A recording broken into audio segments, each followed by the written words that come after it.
Hello and welcome back to What Even Happens in MGS2. In this video, we'll be focusing on the backstory and motivations of an easily overlooked yet nonetheless vital character from Sons of Liberty, Emmerich.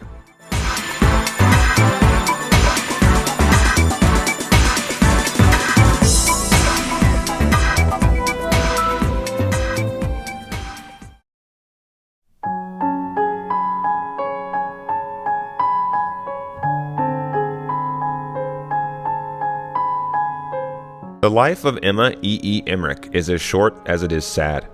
Born Emma Danziger to mother Julie Danziger, Emma became E.E. when, at a very young age, her mother remarried a man by the name of Huey Emmerich.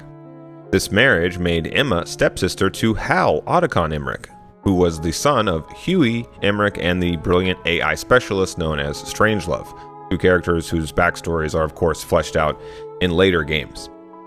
These were the happiest days of Emma's life. She and her big brother Hal would play house or go swimming, but it all came to an end in one traumatic incident in 1997. Basically, Julie Danziger was physically abusing her stepson Hal. When Huey Emmerich discovered this, he killed himself and tried to take E.E. with him by drowning them together in the family pool. And then, to make matters worse for her, years later, Emma's second father-in-law, Robinson, tried to physically abuse her just prior to her graduating high school. So E.E., a genius computer prodigy from a very young age, severed ties to all her family members, all except one, who couldn't be severed, really, as he was actively avoiding her out of shame: her long-lost big brother, Hal. I myself once questioned whether E.E.'s storyline in MGS2 was in good taste, but replaying the game recently, it all finally clicked for me. E.E.'s past, so full of painful memories of abuse, are in some ways parallel to Raiden's past, which he has to confront by the end of the game. But further than that, yet also just like Raiden's situation, you might say the things that have harmed E.E. are examples of information that she'd just as soon rather erase/forget. And isn't that the big theme of this game? Information control? Whether with E.E., Raiden, or to some degree other characters like Olga, daughter of Sergei, in MGS2 we're talking about many characters whose freedom to decide for themselves was taken away since childhood, usually by parents.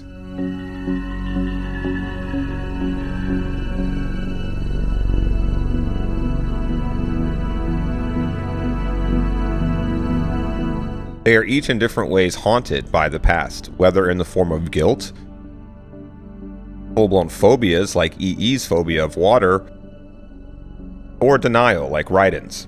Raiden completely pretending that he's never actually been in live-fire combat before. All these tragically fated characters are there in MGS2 in a way to pose the question philosophically, what is liberty? Is there really such a thing as, in quintessential American ideology, freedom from yesterday?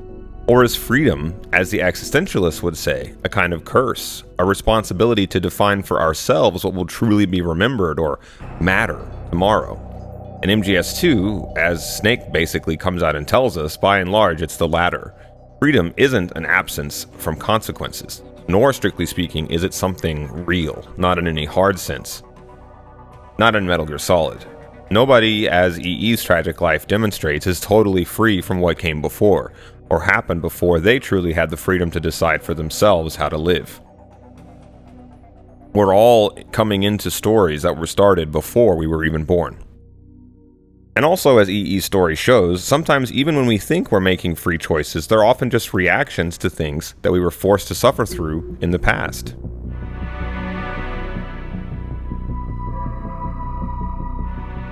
After the drowning, E.E.'s mother returned with her to her home country of England.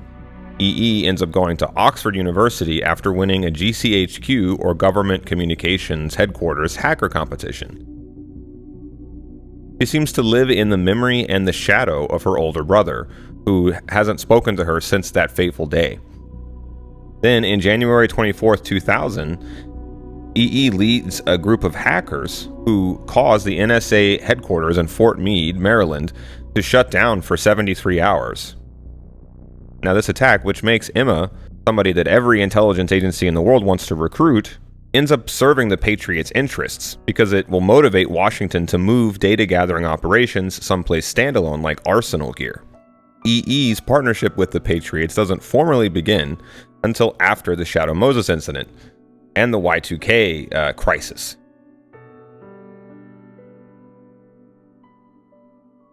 As I said, her early hacking success, causing the Fort Meade facility to shut down, made EE into somebody all the world's intel agencies wanted to recruit.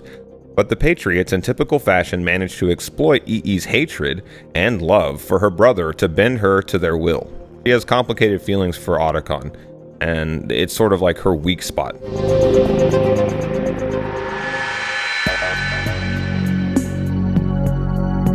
It's even possible that following the Patriots' radicalization of her, that EE was convinced to help pin guilt for the tanker incident on philanthropy.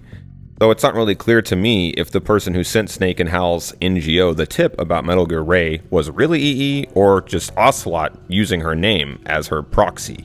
But either way, it's because the message comes bearing the sender name EE that Hal decides against his better judgment to trust the message. So as you can see, the Patriots can get people to serve their interests without formally recruiting them. Ironically, EE ends up joining the NSA, the very organization that she hacked into, and then later becomes basically the head of development for GW and Arsenal gear. But she doesn't do this to spite her brother, which is something that she claims out of anger, but in reality to gain his recognition and ultimately his love, the romantic love. The Patriots essentially enslave EE to her own complicated mixture of adoration and vengefulness towards Otacon.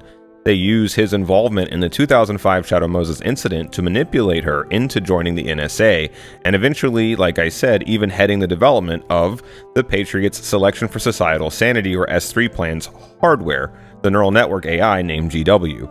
Though, and this is very important, EE knows only generally about what it is they intend to use GW for. Ironically, despite her being a genius at complex logic and computer engineering, Emma has no idea the terrorist takeover of the Big Shell is the training kernel for GW, or that it's being intentionally modeled on the Shadow Moses incident. All she knows is how GW works, what the Patriots have done for years to the global flow of information, and how they used Y2K, for example, as a pretext for getting secret software onto computer networks all over the world, to extend their control of the global information flow well into the 21st century, and also to refine it.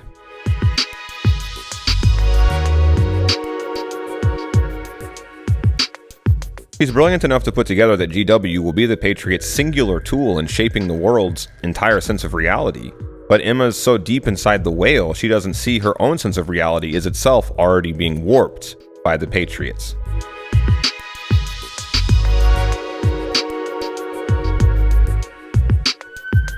EE ultimately proves a disposable pawn in the Patriots' game. He gets her worm cluster program to the president, which was devised as a countermeasure, not so coincidentally, for exactly this type of terrorist takeover. The Patriots also modify the worm cluster in secret for it to eventually erase the data that Solidus is lured into perpetuating the entire Big Shell incident in order to get a list of names of the Patriots' Wiseman's Committee. EE sadly dies before any of these things come to pass. She dies also never learning the truth of how Hal and Emma's mother's affair was what drove Huey Emmerich to end his life and try to take hers. Even though, according to the document of MGS2, EE actually did see something of what drove Huey to drown himself. It's just Hal never found the words to admit it to her out loud, which is what he only manages to do just after she dies.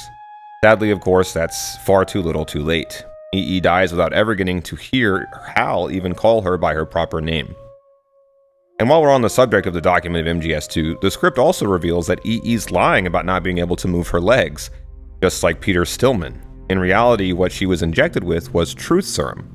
She's lying with a half-truth to protect herself from hurt, just as the Patriots explain is symptomatic of American culture. Or at least the culture that they've helped sort of create.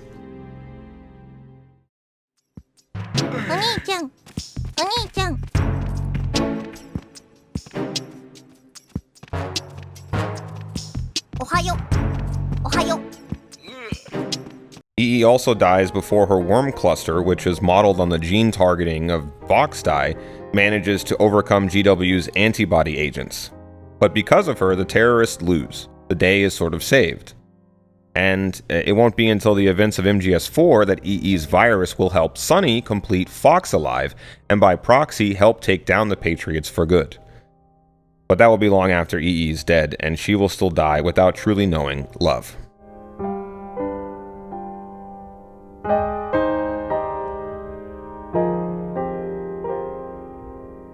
EE remains one of MGS2's most memorable and maybe controversial characters, if also one of the game's easiest to misunderstand. He's kind of like Otacon's mimetic copy or doppelganger, just as Raiden is set up to sort of be a meme copy of Snake. But her unique qualities and tragedies, being after all body-based tragedies, when you think about it, help explain her escape into the Patriots' all digitally mediated, bodiless simulation world. She's wound up becoming one of my favorite MGS characters, and EE, though gone, will not, I suspect, be readily forgotten by any of us anytime soon. Until next time, boss.